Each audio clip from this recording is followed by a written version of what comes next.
Hey guys, I want to welcome you to the weekly Wednesday for the Financial Freedom newsletter, where every week, every Wednesday, we delve into something inspirational, motivational, something excerpt taken from the Financial Freedom weekly newsletter.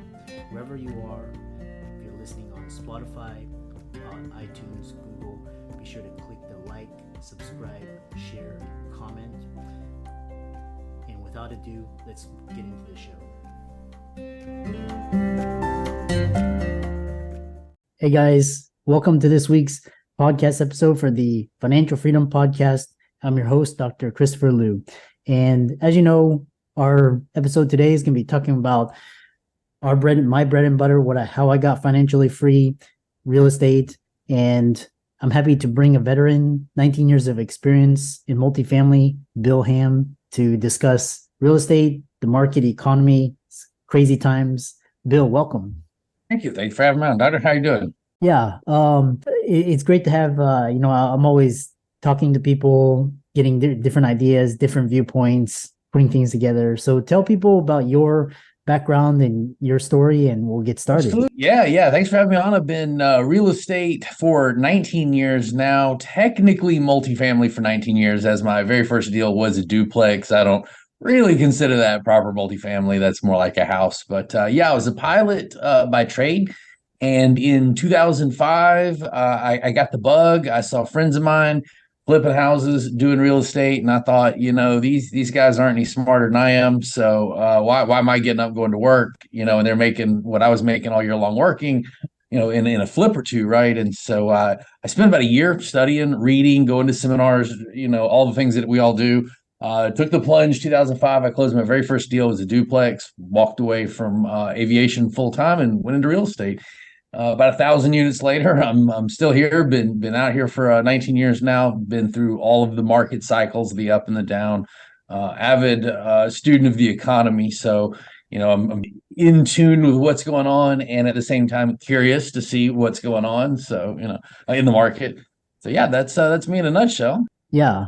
Like I said, we're living in crazy times. Just asset bubbles, price, interest rates, crashes here, and all of a sudden, one thing is talking about, we'll get into multifamily, but one thing is just talking about this economy, especially for real estate.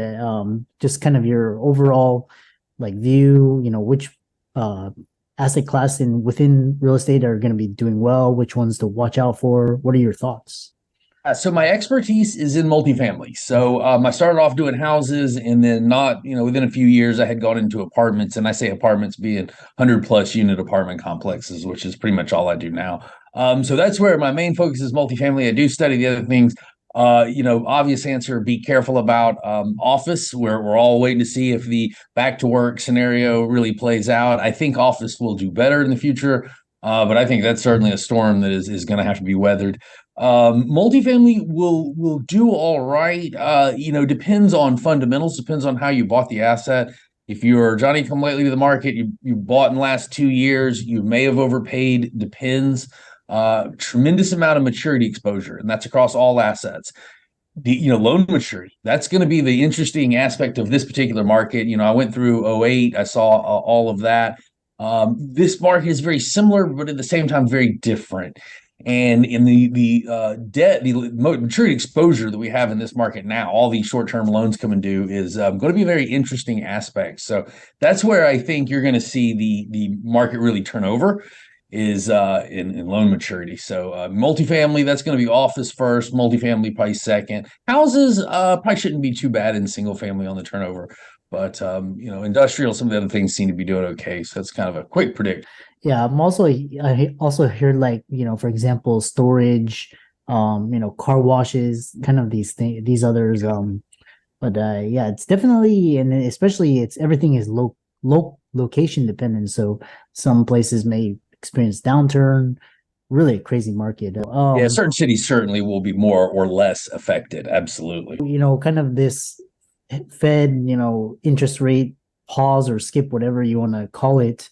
So kind of telling real estate. I mean, of course, this is not financial advice, but should people be waiting on the sidelines, just seeing what's doing?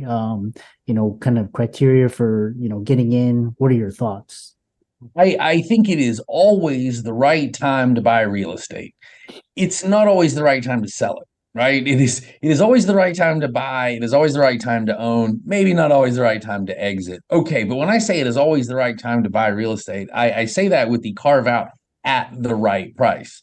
Right. So a good deal is always a good deal. And that's what I remind my students and the people that I work with is listen, it's a good deal is always a good deal. It doesn't matter, what the market's doing, this, that, and the other. Now, what is a good deal today in today's market? Okay, that's probably a better question. And can we find what we consider a good deal? Yes, okay, that is also tough. So, that's what we're up to. But I would say no, you certainly want to be looking at deals on a regular basis. And I'll tell you, you didn't ask this question, but there's only three things you need to be worried about in real estate: deal flow, deal analysis, networking. That's it. So should you stop looking at deals? Of course not. You should be analyzing them, meeting realtors, looking at deals. Should you close them right now? Well, yeah, if you find the right deal, it's a good deal. Are you going to find that? That is tough. We're finding that prices, along with the interest rates, sellers are asking yesterday's prices, and with the interest rates of tomorrow, there's a lot of sort of standstill in the pricing and asking bid ask gap. But yeah, always anybody that's new to real estate, you absolutely want to get in, study, learn. Now is a great time to get your momentum and be careful what you buy. Yeah, yeah, exactly. Basically, you don't want to be overpaying, and make sure the debt servicing, get good debt financing. Especially right now, interest rates. So, since you're an expert in multifamily, one thing we want to, kind of talk about is this idea with people looking into getting into it. What's been the hardest part about, building a multifamily portfolio? How is it different than single family and other assets? Yeah. Okay, it's probably easier to say where they're similar. Yeah, they're similar in it's all real estate, it's all a business. You have to understand your business systems. And so what I would say the difference between single family and multifamily is just commas and zeros. It's just a product. If you don't understand your business, the product is irrelevant. So don't get stuck on the concept of single family, multifamily. Think about building systems for bringing deals in. Think about building systems for knowing what a good deal is. And then how are you going to get these things funded? If you can kind of set up systems for those three concepts, single family, multifamily, storage, part, it doesn't really matter that much. So I would say more to the question, one of the most difficult things of getting started is knowing what that first step is. That's one thing I run into so often, like, I want to get into the business. I want to start investing. What do I do? What's the next step? So I think just kind of knowing where to get started is probably one of the biggest things. And so I'll give you the answer. Just deal flow. Just go out and start looking at deals. Don't worry about it. Just go meet people, start looking at deals, learn deal analysis. That's your action step. Easier said than done, but that's what you want to do. Your advice reminds me of, going on to Google Finance and looking at stocks, their PE ratios, their price to sales, all of those. And it's kind of like in real estate, you have to actually go out, actually look at it. You have to evaluate it. One thing is you've written a book, which the link will be in the show notes, talking about real estate financing. So one of them's Real Estate Raw, and then the other one is it's a step-by-step instruction manual to building a portfolio, as well as Creative Cash. That's the second one. So I have two books: Real Estate Raw and Creative Cash. Right. Yeah. So what is creative financing, and how have you used it? So creative financing is a general term, used to mean getting a deal done without using a bank, right? Or without going in and getting a mortgage, putting money down, qualifying for a loan. So I'll say any way of getting the deal done outside of going to the bank, doing all that is creative financing. I have done my first 402 units I did without walking into a bank and putting down money. So they were all different ways of master lease options, seller financing, creative partnerships, American Express. Yeah, don't do that last one. But just every way of getting deals done, I did in my the beginning. And the reason that I used creative financing and I used all those techniques was because I was new to the business, I was inexperienced, and I didn't have any money. So I didn't have the relationships, I didn't have the experience, and I had quit my job. So I didn't really have a choice. I had to figure out a sink or swim model. And that's how I broke into the real estate business, was just really solving problems. Short answer, going out, finding a seller that has an issue, figuring out a way to become the solution for that seller, exchanging my, solution, sweat equity, whatever the case, sometimes money, the equity in the asset and the ability to get in there on that deal. And so that's how I broke into the business. And that's what Creative Cash is, the book. It's sort of my first 402 units and how I did that. Yeah, it reminds me of your approach reminds me of this book, Nothing Down for the 90s or 2000s, or one of those books. And so one question that the audience will have is, especially real estate business based on trust, really can't trust people these days. So basically, wasting your time, knocking on doors or emailing and, getting the seller financing through? Isn't it easier just to go through, brokers or other institutions? Absolutely. So comment number one, creative financing is not a solution to all things. See, and that's where a lot of people make a mistake. They think, okay, I'm going to go out and get Bill's book and I'm going to learn creative financing and then I'm going to apply that to every deal out there. And I don't need money, no money down, no credit, no problem. Those are not true. That is guru nonsense. That's not the real business. That's not how it really works, right? You have to have value. That's the only reason someone's going to do business with you, is because you have value. So let's be real clear about that. Step number one, be valuable. Step number two, okay, how? How do you go out and do that? Well, there's creative financing. So what I tell everybody is just analyze deals the regular way, exactly like you just suggested. You need to know realtors, you need to know sellers, you need to have credibility, and you need to be able to bring deals in the door and to analyze them. All right, you sit down and you say, can I go to the bank, get a loan, put money down for this deal? No, those numbers don't work for whatever reason. You're now going to throw the deal in the trash and move on. I'm saying, hold on, instead of throwing it in the trash at that point, let's apply a little creativity. It adds maybe 10, 15% probability you're going to close that deal. That's it. That's what I want everybody to understand. Creative financing is just that extra little space of probability that adds to your close. It's not the one size fits all. If somebody tells you that, it's not true. They're probably about to sell you some kind of course, have you run to the back of the room and get out your credit card and all this, whatever. So that's I do not sell anything like that, right? And so creative financing is, again, it's just a tool in the toolbox. That's it. And you mentioned on seller financing. What is this? You talk about lease options for Seller financing, lease options, those are two big ones. Yeah. Explain to like people that don't know what that is. All right. So quickly, seller financing is pretty much exactly like it sounds, right? The seller is going to give you a mortgage instead of cash. All right. So comment number one, a seller, to do true seller financing. There's some yeah buts, but for true seller financing, the seller has to own the property free and clear. Right? They themselves cannot have a mortgage because they can't give you a mortgage if they owe the bank the property, right? So number one, seller has the property free and clear, and they want to sell you the property. For whatever reason, you're not going to be able to go to the bank and get a loan. The seller is going to give you a mortgage. Maybe you put down some money, but they're instead of cash at closing, they're accepting an IOU. All right. And they are going to transfer the title to you just like a normal sale. They are only going to have a lien on the property, just like a bank would. And so the seller is just acting like the bank. And if you don't pay the seller, just like a bank, they could go through the foreclosure process, take possession of the property, just like a bank. All right. So a master lease option. We only use the term master when we're talking about multiple units. It's really a lease option. So if you've ever heard of lease option or even a rent to own, let's just be simple. That's all it is. It's a rent to own over multiple units. We call it a master lease option. It's two documents, and this is the boarding part, so I'll go quick. It's two documents. We keep them separate. It's a master lease and an option to purchase.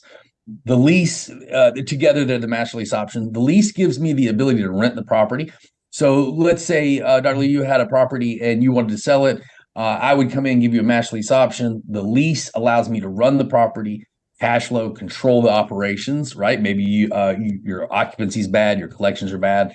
This would allow me to come in and fix that. But I don't want to come in and do this work on your property and make your property worth a lot more. And then you turn around and sell it to somebody else. Why would I do that? So therefore, the option to purchase. So it's a rental agreement, lets us come in and operate the property with the right to buy it someday in the future. And you and I are going to go ahead and agree on that price today. Idea is that I make the property worth more through my effort than it was when we put it under contract. And then I have the right to buy it in the future. So that is a 10,000 foot view of our master lease options. A lot more to it than that, but pretty quickly, that's what it is. Yeah, like I said, for the audience, we're just talking ideas, be sure to consult a professional before you do any of this stuff. Definitely reach out to an attorney. And that's like every other chapter in my book is like, do remember to contact an attorney. Yeah. Most of the laws are pretty standard, I have found throughout the states. Texas is the one state that has some funny laws around lease options. So absolutely contact an attorney in any state, but definitely in Texas. Yeah, and as we get to the kind of the final conclusion, tell some of your successes and some of kind of your worst success and what things to watch out for, and then how can people contact you? Sure. I've had over 19 years. I'd have to sit here and no, I've had some great successes. I've had some really bad failures. Full disclosure, I have been in foreclosure, so I have lost property. I've never filed a bankruptcy, but I've come close. So I have made a lot of money, and I have been through down cycles. I've been through '08. I've been through the market where everybody was running out of the burning building. Well, hey, I owned the burning building. That was to me the building that everybody ran out of was mine, right? So I've been through these markets, and what I want to tell everybody here is, listen, just learn what you're doing, learn the business. It's always Tuesday. It's just another Tuesday at the office, right? Just don't worry about it as long as you know what you're doing. It's always the right time to buy real estate. So again, I've had a lot of success, a lot of failure. Don't worry about it. You'll be fine. I'm still here. You'll be here. Just the only time you're really gonna make a problem is if you quit. That's what I tell you. Just you're making some mistakes, punch through it. All right. But yeah, I really appreciate you having me on the show. If anybody wants to reach out to me, my email, bill.com, GLL, we'll put that in the notes. And you can always go to my website, which is real estate, just like the book. So real estate. Yeah, and for all the audience out there, let's thank Bill for his coming onto the show. None of this is financial advice. It's just, these are ideas out there. Stimulate your thoughts. Be careful what you invest, and don't put in more than you can afford to lose. All of Bill's resources will be in the links and show notes. And with that, thanks so much for coming onto the podcast. Exactly. Take care.